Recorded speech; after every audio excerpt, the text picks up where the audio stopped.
In this video, I want to talk about what I saw at Auschwitz on my trip there. I feel this will help to explain or give a deeper insight into the Holocaust and the horrific events that happened. The first thing we did when we got into Poland was we went to the site of the Great Synagogue in Auschwitz. Auschwitz was a village that the Nazis took over when they went to Poland, because at the time the population of Jews was 58%, or 1.3 million. Therefore, they thought it would make the greatest impact to place the death camp somewhere where the most Jews lived. Despite this, however, there was a church very close by to the Great Synagogue, showing how those with different faiths lived in harmony and in close proximity. By calling it the Great Synagogue, it suggests there were multiple in the town, and that synagogue was very important to their faith, which we know to be true. When the Nazis arrived in Auschwitz, they destroyed the Great Synagogue. But they didn't build the death camp straight away. Instead, they actually went around the village to round up the Jews that lived there with a box on the back of their vehicle and a hose connected to the exhaust pipe to gas them. They then burnt the bodies and dumped the ashes in the river. The way we know about the fact they dumped them in the river was a horrific story. There was children that went down to the river to play, and they came out with black feet and black hands from the ashes.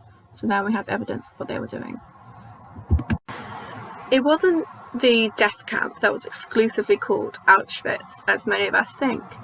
This was actually what they renamed the entire village of Auschwitz. There are 42 camps within Auschwitz, and they were all named different things. Auschwitz I, Auschwitz-Birkenau, and so on. And the pre-war population of Jews in the town was 1.3 million, as I've mentioned. So there was a very high population of Jewish people. But today, not a single Jew lives there. Here is a picture of the site of the Great Synagogue. And here is the church that was right next to the synagogue site. And this is the river that they dumped the ashes in.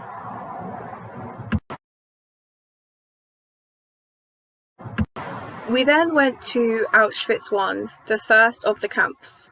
Here they took over an army camp and turned the barracks into barracks for the prisoners to live.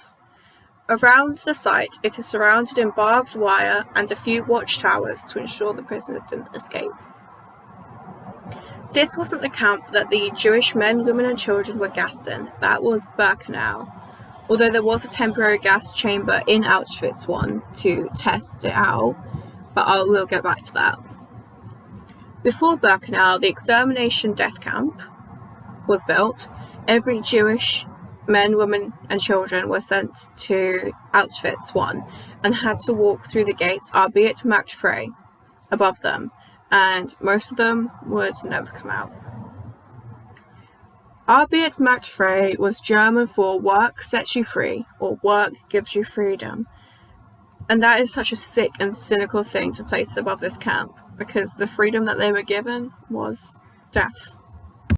During our visit, we looked around the blocks which are originally the barracks, and I won't go into detail about everything I saw, but I will share 3 things that stuck with me the most, because they were the most harrowing, the most interesting, or something I think was worthwhile to keep with me.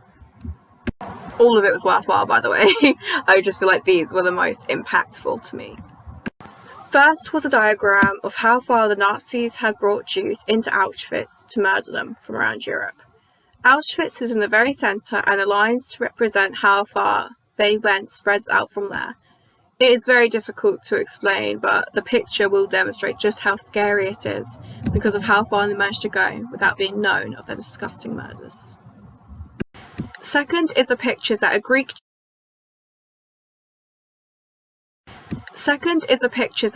Jew in Auschwitz took on a camera that only had 7 snapshots on, in an attempt to have evidence to bear witness to what the Nazis were doing.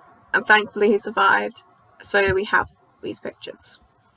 The first one we saw was a picture of some ladies on the train to the gas chamber to be murdered. I don't have a picture of this, but they didn't know what was happening to them, and they displayed that in the photograph.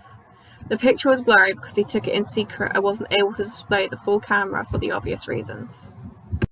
The second, which is by far the most harrowing of the two displayed, was of an open fire in a field, surrounded by bodies that the Nazis were burning. Anybody from miles out would be able to smell the burning bodies, as they still lived in a town. The picture is surrounded by a black border, the image in a smaller circle in the centre, and it's blurry, but it's obvious what they are doing within. This one I have a picture for.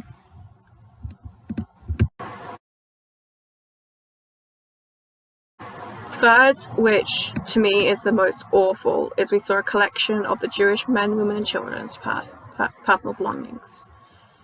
This will show how is the most harrowing and disgusting when I describe what I saw. First, I will explain the second thing I saw, then I'll explain the first, and it'll become obvious why. The second thing we saw was a room entirely filled with kitchen pots, pans, plates, jugs, and other kitchen utensils. The Nazis told these people that they would be starting a new life, and with so little information given, they took whatever they thought would help in this new life, including their kitchen materials. We also saw some Jewish prayer tallets, which were worn during prayer. A fact here that was given to us by Rabbi Marcus, who came with us, was prayer and the synagogue are the most important things to Jewish people, as it allows them to do the hardest things, judge themselves, to become better people. The first thing I saw, and a slight warning here because it is very harrowing, was a section of a room behind a glass panel entirely filled with human hair. The hair was in plaits because when the Nazis were carrying out their extermination, they collected over 40 kilograms of human hair by shaving off those women who had been selected to work. Their hair was in plaits, so they took it that way. The women who had been selected to work, they were made to undress and bathe in cold, dirty water before standing in front of several men naked while their hair and pubic hair were shaved. For the obvious reasons and out of respect, I didn't take any pictures of the plaits. The last thing we saw in Auschwitz was a temporary gas chamber. This was under a mound, and I have pictures of the outside, which I will show. Other than the hundreds, if not thousands of Jews who were gassed in this chamber, the most disgusting thing is that the comrade of Auschwitz lived in a house very close by with his wife and 5 children. They could see the smoke, but they could very likely hear the screams. He had 5 children. We went inside the gas chamber, and for one of the very few times in my life, I was utterly speechless. The inside was cold, freezing. It was wearing away. There were scratches on the wall. The next room was the crematorium. There was a big metal part for the body to be placed that went inside a furnace to be burned. I don't think there is much I can say about this section because how disgusting, inhumane, and completely unimaginable it seems. Here are some pictures of the camp itself.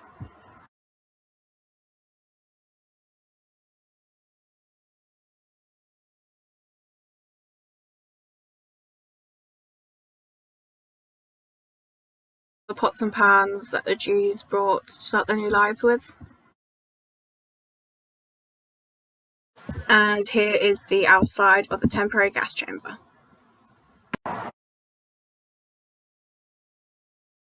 We then went finally to Auschwitz-Birkenau, the extermination camp. There was a long rail up to the entrance of a large concrete gate that every prisoner would have to ride on from all areas of Europe. There was once again barbed wire around the compound, there were watchtowers.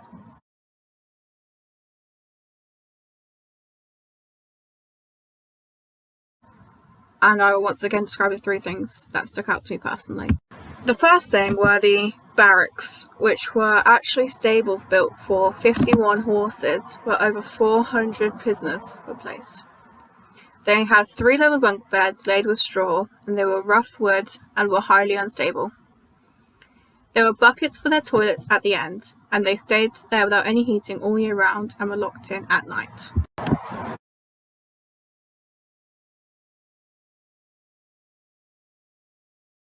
There was a testimony that we heard from a Jewish prisoner who continued to wash in the dirty water every day, even though there wasn't any point, as it wouldn't keep him clean. He responded to this by saying they wanted to make him animals, and by keeping their basic hygiene standards, they would still be human. He wanted the Nazis to know that they could try to dehumanize him and make him an animal, but he would try his hardest to make sure they wouldn't be able to. The second thing was the cattle trucks that the prisoners arrived in.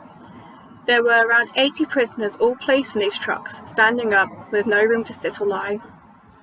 They had a bucket of water to drink from, which they couldn't get to due to being so packed, and a bucket to go to the bathroom. Also, because they were on a railway, it was most likely that these buckets were tipped over anyway. Because they were so packed they couldn't get to these buckets, so they would probably be standing in their own waste and it would be very dirty. On their trips, which lasted anywhere from 3 to 18 days depending on their area of Europe, they wouldn't be fed and had very little time away from the truck.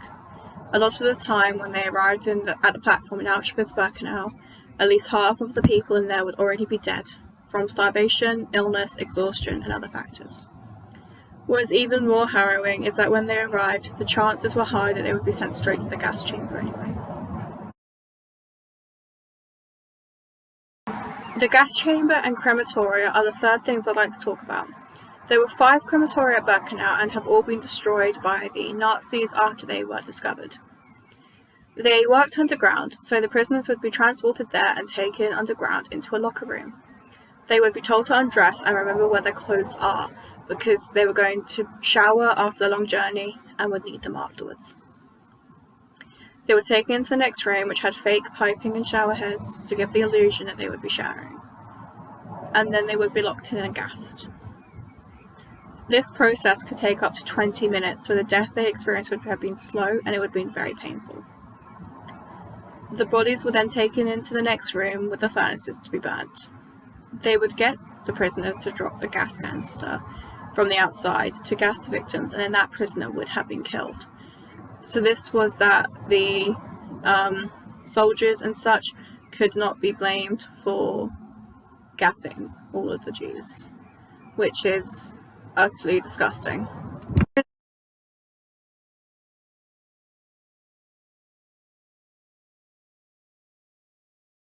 Here's a picture of the model of the crematoria I took in Auschwitz I, and it explains the processes, or the rooms that the processes took in.